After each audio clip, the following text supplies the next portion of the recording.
Les Oscars ne récompensent pas le talent, ils récompensent le marketing. Parfois, ils font justice, comme ce fut le cas cette année avec Paul Thomas Anderson.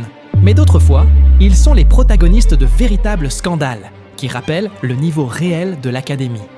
Aujourd'hui, vous allez voir certaines des meilleures interprétations de tous les temps qui, pour la plupart, n'ont même pas été nommées. Des transformations physiques extrêmes aux accidents réels sur le plateau qui se sont terminés dans le sang, voici les performances qui n'ont pas eu besoin d'un prix pour devenir éternelles, mais dont l'oubli reste une insulte.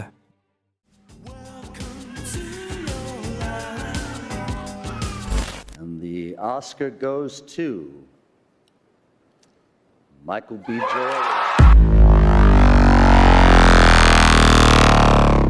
Écoutez, je n'ai absolument rien contre Michael B. Jordan. Au contraire, il a l'air d'un bon gars. Mais ce qui s'est passé cette année lors de la cérémonie est un scandale qui nous rappelle, point par point, pourquoi cette vidéo était nécessaire. Avec le rôle monumental de Leonardo DiCaprio et surtout que la transformation de Timothée Chalamet, il est incompréhensible que le prix soit allé ailleurs. Que vous aimiez ou non Chalamet, sa performance dans Marty Supreme est quelque chose d'insolite. Ce n'est pas seulement jouer un joueur de ping-pong, c'est capturer l'obsession maladive, l'arrogance et la fragilité absolue d'un homme qui n'existe que pour gagner. C'est une interprétation physique et psychologique que l'Académie a décidé d'ignorer. Peut-être parce que Timothée a fait des déclarations, franchement, très hautaines et stupides, qui ont fait que tout le monde s'est jeté sur lui. Mais les Oscars ne devraient pas être une affaire de marketing, mais d'art. Et même si l'acteur s'est comporté comme un crétin à l'occasion, et qu'il est le roi de l'ego moderne, son rôle a été le meilleur de cette année. Ce qui restera pour la postérité, c'est comment le meilleur acteur de sa génération a livré en 2025 sa meilleure performance. Nous verrons s'il sera capable de se surpasser. Mais je le répète, tout mon soutien à Michael B. Jordan. La faute n'est pas la sienne, elle appartient à l'Académie.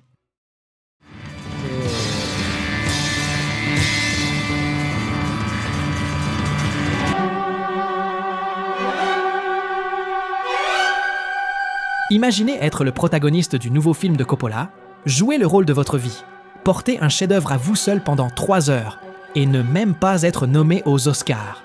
Quand on parle d'Apocalypse Now, presque tout le monde se souvient de Marlon Brando ou de Robert Duvall. Mais le véritable cœur du film, c'est Martin Sheen. Tandis que l'Académie nommait des performances confortables enregistrées dans des studios climatisés, Sheen était au milieu d'une jungle aux Philippines, victime d'une crise cardiaque en plein tournage et donnant tout pour un film qui semblait maudit. Cette scène initiale dans l'hôtel de Saïgon, où on le voit ivre, brisant un miroir d'un coup de poing et pleurant avec son propre sang, ce n'est pas du maquillage, ni un trucage de caméra. C'est un homme ivre faisant une véritable dépression nerveuse devant l'objectif de Coppola. Martin Sheen est l'encre émotionnelle qui nous guide à travers l'horreur. Une présence contenue et sombre qui supporte le poids d'un chef-d'œuvre absolu. Que Robert Duvall ait été nommé pour 10 minutes à l'écran et que Sheen, qui y a laissé sa santé et presque sa vie, ait été totalement ignoré est l'une des plus grandes offenses de l'histoire des Oscars. Parfois, il semble que l'Académie récompense ce qui semble difficile, mais ignore ce qui est authentiquement dangereux.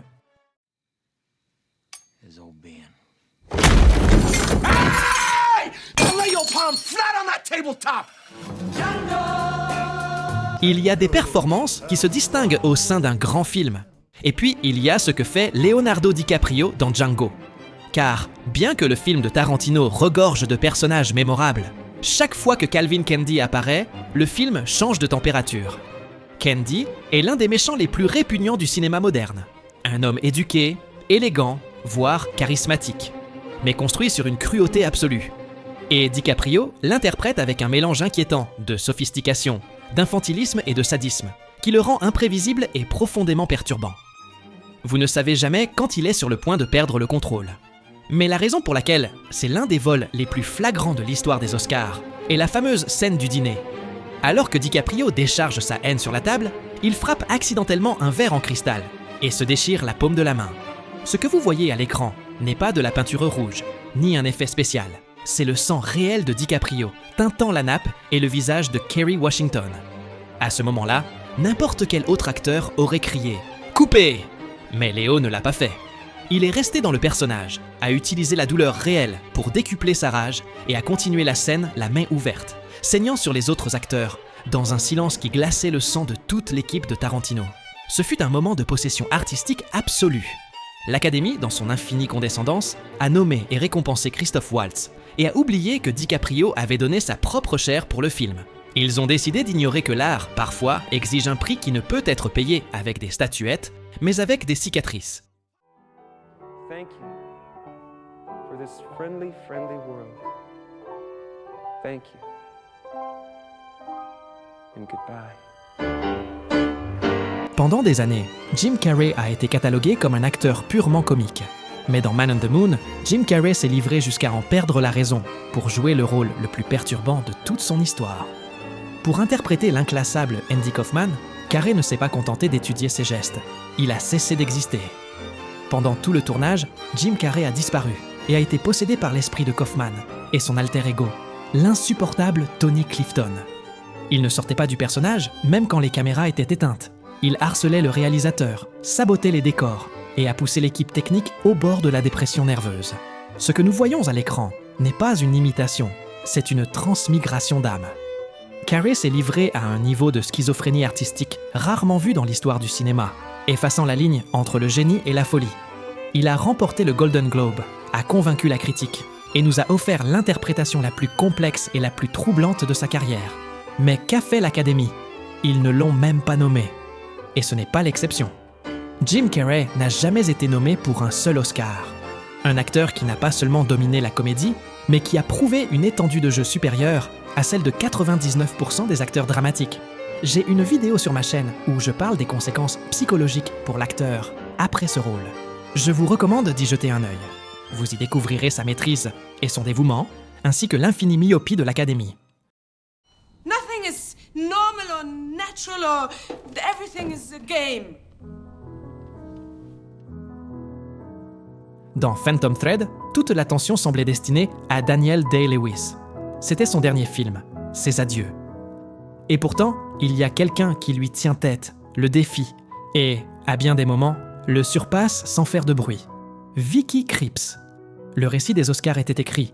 Le géant de l'Actors Studio faisait ses adieux avec un chef-d'œuvre de Paul Thomas Anderson. Mais ce que l'Académie n'a pas voulu voir, ou n'a pas su traiter, c'est que la véritable force du film, l'encre qui soutenait chaque plan, était une actrice luxembourgeoise pratiquement inconnue. Son interprétation d'Alma est un exercice de venin silencieux, d'une force contenue qui finit par faire plier le génie. Tandis que Daniel Day-Lewis déployait toute sa technique habituelle de la méthode, Krieps répondait avec un naturel et un regard qui donnait des frissons. Le film est un duel à mort, et elle gagne chaque manche. Le résultat ? L'Académie a nommé Paul Thomas Anderson, a nommé le film, a nommé la création de costumes, a nommé une actrice de second rôle du film, et bien sûr, a nommé Day-Lewis. Et elle ? Ils l'ont effacée de la carte. Ce fut un acte de cécité intellectuelle. Ils ont ignoré une performance qui n'avait pas besoin de crier pour être dévastatrice. Une femme qui a réussi l'impossible, éclipser le soleil sans se brûler. This is me, all right? I'm not a fucking athlete. This is my fucking way. This is how I win. Ce qu'a fait Adam Sandler dans Uncut Gems est une attaque d'anxiété de 2 heures convertie en cinéma. C'est l'exemple parfait de la façon dont le préjugé de l'Académie peut devenir ridicule.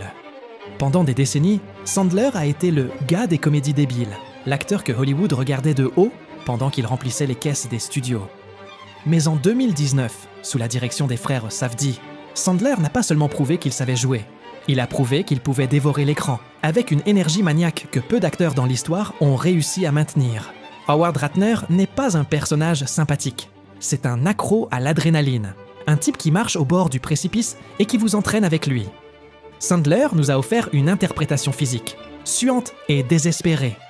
Il a réussi à nous faire compatir avec un homme qui prend une décision stupide après l'autre, nous gardant cloués au siège avec le cœur au bord des lèvres. Mais la réponse des Oscars fut le vide absolu. Pas même une nomination. L'Académie a préféré ignorer le travail le plus risqué et le plus électrique de l'année, simplement parce qu'il venait du gars qui a fait Jack et Julie.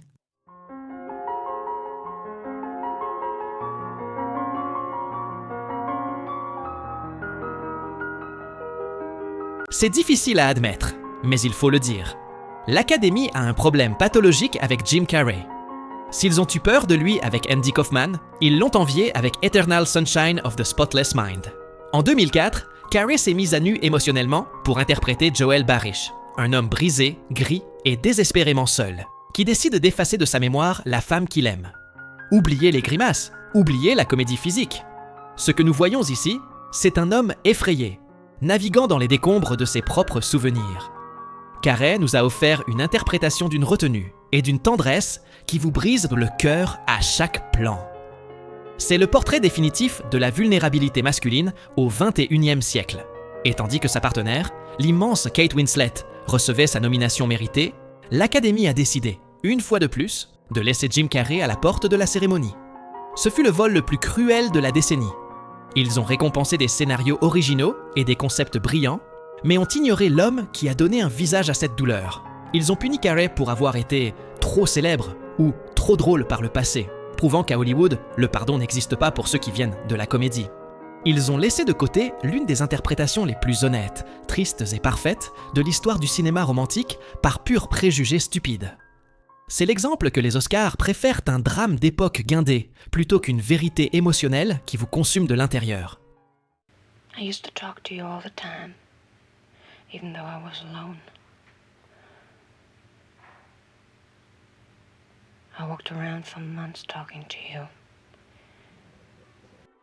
Je défendrai cette performance et ce film jusqu'à ma mort.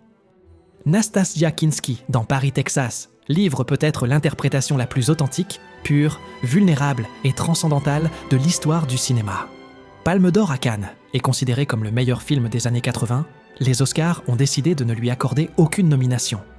Kinski incarne Jane, une femme qui n'est guère plus qu'un fantôme, un souvenir douloureux qui bat dans le désert, jusqu'à ce qu'elle apparaisse enfin derrière la vitre d'un peep show.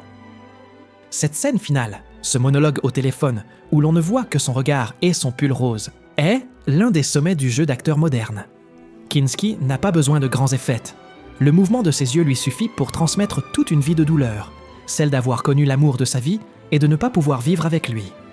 C'est une interprétation d'une pureté et d'une fragilité qui vous laisse sans voix. Mais, bien sûr, pour l'Académie de 1984, un film d'auteur européen, lent et profond, était trop étrange.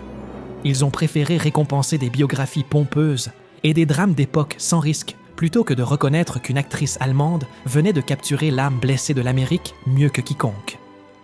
Ignorer Nastassja Kinski a prouvé que les Oscars ont une peur panique de la subtilité, du silence et des actrices qui n'ont pas besoin de hurler pour vous briser le cœur.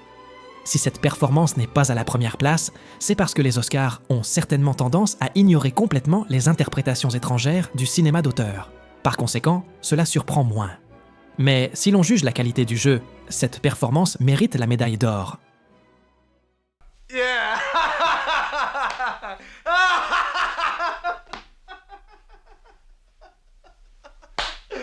Oh, Jerry, I love this guy.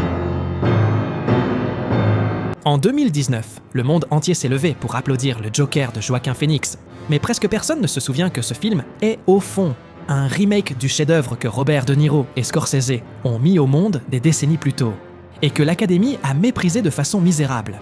Ce que De Niro a fait dans La Valse des Pantins est, sans doute, son travail le plus difficile et le plus brillant. De Niro incarne Rupert Pupkin, un homme médiocre, sans talent, mais doté d'une obsession maladive pour la célébrité, qui le pousse à kidnapper son idole pour obtenir ses 15 minutes de gloire. En 1982, l'Académie n'a pas su quoi faire de ce film. Ils étaient habitués au De Niro explosif et violent. Ils n'étaient pas prêts pour ce psychopathe au sourire répété et aux manières polies qui représentent le vide absolu de l'âme moderne. Pupkin n'est pas un méchant de bande dessinée. C'est l'ancêtre direct des influenceurs désespérés d'aujourd'hui, des streamers qui feraient n'importe quoi pour un like et de la culture du spectacle qui préfère être quelqu'un pendant un jour que personne pour toujours. Le jeu de Niro est un exercice de pathétique terrifiant. Il est capable de vous faire ressentir une gêne profonde et de la peur en même temps, évoluant sur une ligne si fine que cela en devient insupportable à regarder. Mais, bien sûr, les Oscars de cette année-là ont préféré récompenser des performances beaucoup plus héroïques et complaisantes. Ils ont ignoré le fait que De Niro venait de dresser le portrait du futur de notre société avec une précision chirurgicale.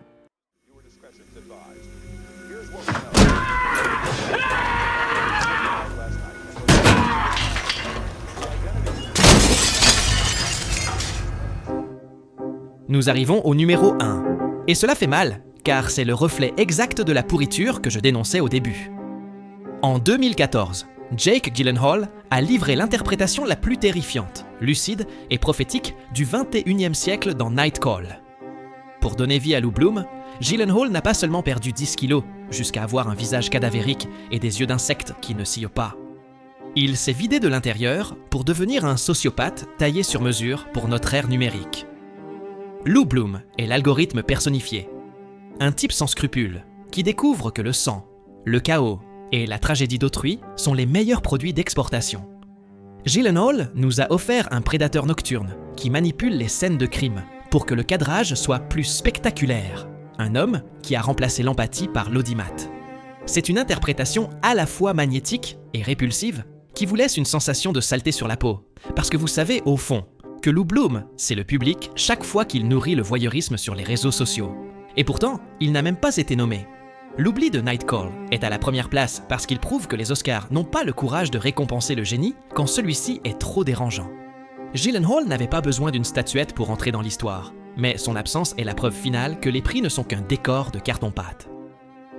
Le vrai cinéma, celui qui vous brûle et vous change de l'intérieur, se passe toujours en dehors de leur gala. En fin de compte, les Oscars ne sont qu'une industrie qui s'auto-congratule pour n'avoir dérangé personne.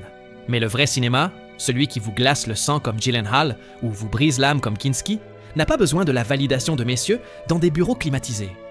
Le vrai talent est dangereux, il est sale et il est honnête. Ne cherchez pas la vérité dans une statuette dorée, cherchez-la dans les œuvres que Hollywood a tenté d'ignorer. Abonnez-vous, retrouvez votre esprit critique et surtout, cessez d'être un spectateur passif de votre propre vie. Éteignez l'écran et vivez.